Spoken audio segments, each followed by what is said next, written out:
तो दोस्तों अभी 2 ही दिन पहले खबर निकल कर आती है कि भारत द्वारा अमेरिका के जो MQ-9B प्रीडेटर ड्रोन इस्तेमाल किए जा रहे थे भारतीय नौसेना द्वारा, उनमें से एक क्रैश हो जाता है। क्रैश होकर वो समुद्र में गिर जाता है, जिसको लेकर लगातार रिकवरी के काम किए जा रहे हैं और बताया ये जा रहा है कि इस तरह के कुछ क्लॉजेस हैं रखे हुए, जिसके चलते अमेरिका की जनरल एटॉमिक्स जो कि इन ड्रोन्स की निर्माता है, वो हमें नया ड्रोन प्रोवाइड करवाएगी इसे बदलकर। ये बात हम लोग सभी जानते हैं कि वर्ष 2020 में यानी आज से ठीक 4 साल पहले ये 2 ड्रोन्स हम लोगों ने लीज पर लिए थे अमेरिका से, और उसके बाद से लेकर अभी तक ये लाइन के अंदर और बियॉन्ड द लाइन जाकर भारत की नौसेना के लिए जासूसी का काम बहुत अच्छे से कर रहे थे और भारतीय नौसेना इन ड्रोन से काफी ज्यादा खुश थी। ये उस समय की बात है जब अमेरिका के अंदर डोनाल्ड ट्रंप का कार्यकाल हुआ करता था और चाइना के ऊपर एक ग्रिप हासिल करने के लिए भारत अमेरिका प्रतिबद्ध थे, जिसके चलते ये ड्रोन्स भारत को लीज पर दिए गए। ये भारत के साथ साथ अमेरिका के लिए भी उतने ही ज्यादा हितकारी थे, क्योंकि इनका मेन मकसद ही था चाइना की निगरानी करना।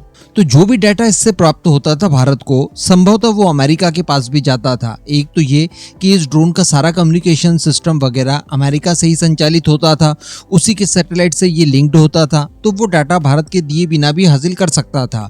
इसके साथ साथ भारत और अमेरिका के बीच में डाटा ट्रांसफर और सारी इंटेलिजेंस को रॉ फॉर्म में एक दूसरे के साथ शेयर करने का भी एग्रीमेंट ऑलरेडी साइन है। तो जो चीजें भारत को मिल जाती थी, वो सारी चीजें अमेरिका तक भी भारत प्रोवाइड करवाता था। कहने का मतलब चाइना की जासूसी करने का एडवांटेज भारत अमेरिका दोनों को एक साथ हो रहा था, एक ही वेपन से। इसके साथ साथ इन वेपन्स को इस्तेमाल करने के लिए मोटी और भारी भरकम पेमेंट भी भारत द्वारा अमेरिका को दी जाती थी। तो भारत से ज्यादा यहाँ पर अमेरिका का फायदा था, यानी एक तरह से अमेरिका को एक सैन्य बेस मिल गया था, जिस पर अमेरिका ने अपने 2 ड्रोन स्थापित कर दिए थे, डिप्लॉय कर दिए थे, जिनसे कि वो चाइना की निगरानी भी कर रहा था और इनके बदले भारत से पैसे भी ले रहा था। हालांकि भारत की बात की जाए तो भारत को इससे बहुत एडवांटेज हुआ है चाइना के एंड पर। इसके साथ साथ रिसेंटली हम लोगों ने देखा कि मार्कोस द्वारा भी कई सारे ऑपरेशन किए गए रेड सी में, जहां पर भी इन ड्रोन्स ने बहुत महत्वपूर्ण भूमिका निभाई। तो ये दोनों ही देशों के लिए बहुत उपयोगी था। लेकिन आज की परिस्थितियां थोड़ी सी अलग हो गई है, और सबसे बड़ी बात कि परिस्थितियां जो बे ऑफ बंगाल में चल रही है, इनमें कुछ एक के लिए कसूरवार अमेरिका को भी ठहराया जाता है। आप सभी इस बात से अवेयर हैं कि बांग्लादेश में जो कुछ भी हुआ और स्पेशली 5 अगस्त के दिन जो कुछ हुआ, वो सारी चीजें हमारे सामने है। बांग्लादेश के अंदर रेजिम चेंज करवाया गया।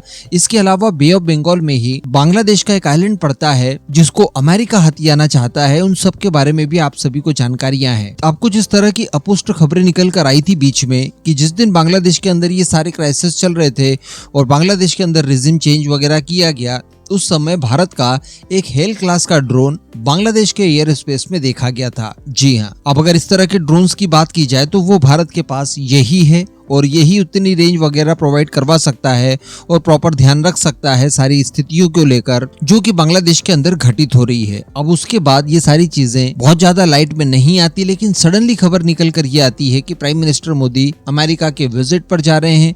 वहां पर वो न केवल क्वाड मीटिंग को अटेंड करेंगे, बल्कि एक सभा भी करने जा रहे हैं जहाँ पर इंडियन डायस्पोरा के साथ वो वार्तालाप करेंगे। इसके अलावा वहाँ पर डोनाल्ड ट्रंप के साथ भी उनकी एक मुलाकात संभव हो सकती है। तो इन सब चीजों को लेकर एक स्पेकुलेशन ये लगाया जा रहा है कि कहीं ऐसा तो ना हो कि भारत को अंडर प्रेशर लाने के लिए इस ड्रोन को जानबूझकर क्रैश करवाया गया हो। जी हाँ, ये बिल्कुल संभावनाएं हो सकती है और इस तरह का काम MQ-9 ड्रोन के साथ संभवतः किया जा सकता है। हो सकता है कि सैटेलाइट से ऑपरेट होने वाला ऐसा कोई किल स्विच इसके अंदर इस्तेमाल किया गया हो, जिसके जरिए अमेरिका वहीं बैठे बैठे इन ड्रोन्स को निष्क्रिय कर सकता हो, और इसमें से संभवतः एक ड्रोन को उन्होंने ऑपरेशन के दौरान निष्क्रिय कर दिया हो और उसके बाद वो जाकर पानी में गिर गया हो। क्योंकि इन सब के पीछे अमेरिका को जो अपने गोल पूरे करने थे, वो इस ड्रोन की कीमत से कई गुना ज्यादा कॉस्टली हो सकते हैं।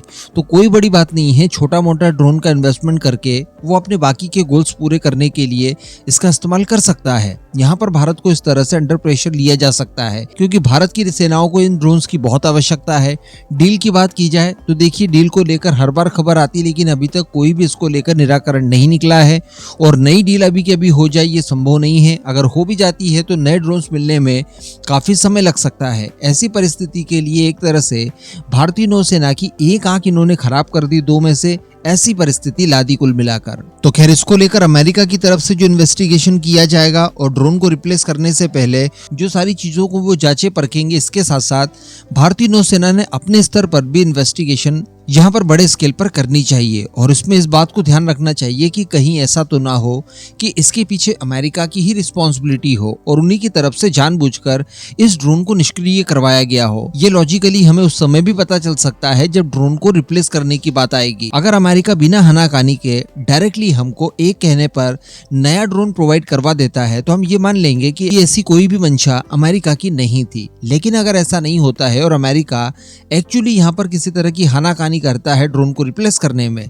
तब कहीं ना कहीं लॉजिक इस तरह से लगाया जा सकता है कि अमेरिका द्वारा जानबूझकर इस तरह का कृत्य करवाया गया हो। क्योंकि इस समय हमें बिल्कुल भूलना नहीं चाहिए कि चाइना के साथ साथ और समुद्री लुटेरों के साथ साथ बांग्लादेश के ऊपर भी ध्यान रखने में ये ड्रोन्स हमारी मदद कर रहे थे। साथ ही साथ मणिपुर के इलाके में भी जो कुछ भी घटनाएं चल रही है उनके ऊपर भी संभवतः इन ड्रोन्स के जरिए निगरानी की जा सकती थी। तो हो सकता है कि वहां पर भी इसका इस्तेमाल किया गया हो। तो ये खैर आने वाले समय में पता चल जाएगा। लेकिन यहाँ पर एक और चीज क्लियर होती है कि अमेरिका से इस तरह के महत्वपूर्ण वेपन्स खरीदने से पहले इन सारी चीजों को एक बार ध्यान में रखना होगा।